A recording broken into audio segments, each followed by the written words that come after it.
Hello Wastelanders, and welcome back to Cash or Trash, my Crossout mobile review series. In this episode, we're covering the BAWC Warrior. So starting out, it's a relic cabin, a relic heavy cabin. So it's the second highest durability cabin in the game, I believe. It's only beaten out by the Gladiator. So it goes 75 kilometers an hour, which for this review I'm going to be comparing it to a Gladiator, because that's really the only thing you can compare it to.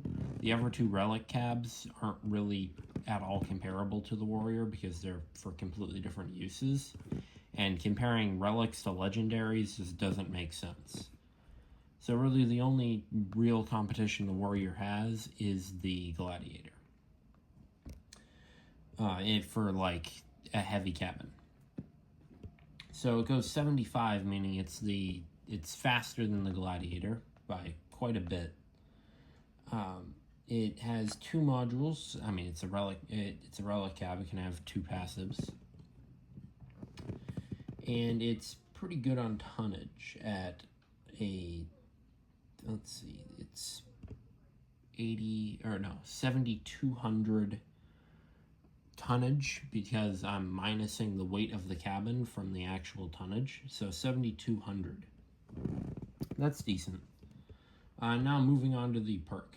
So activating the ability puts a mark on an enemy, and each second that enemy will lose 7% resistance, and you will gain 7% resistance.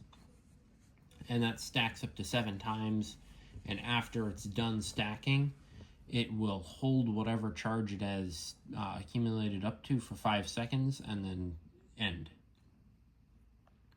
So there's a few scenarios where the mark can end before it reaches that 70%.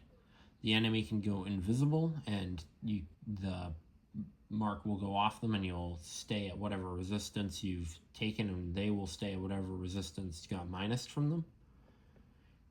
With Invis, that could be as little as 0% resistance from both sides, so it can completely negate the perk. And the other way of stopping the perk is through getting out of range, which is 150 meters. So if you get out of 150 meter range from this cabin, the charging of the perk ends, and it does the 5 seconds of whatever resistance it built up to. And it's got a 15-second cooldown.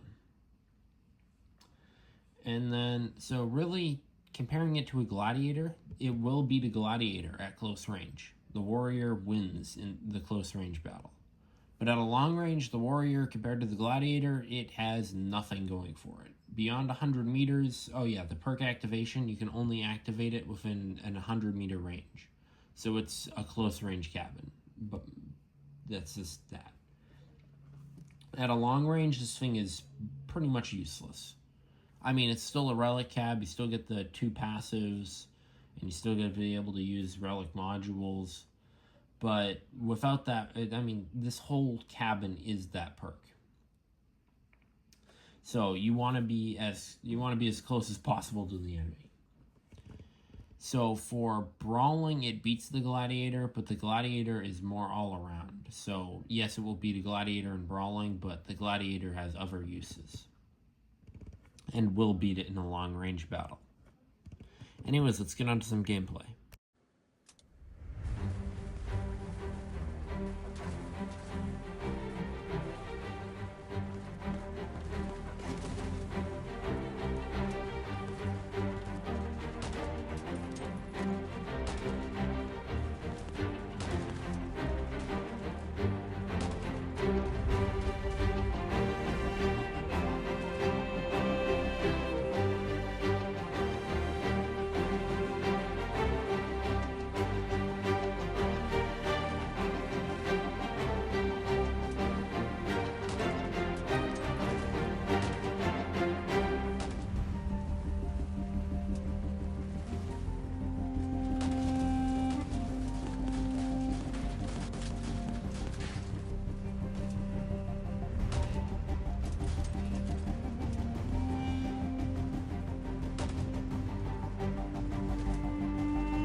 So is the warrior cash or trash? I'm going to say cash, but it's very hard to recommend this cabin. It's 200,000 coins to purchase, and the gladiator's 150. The Kensei is like 140, I think.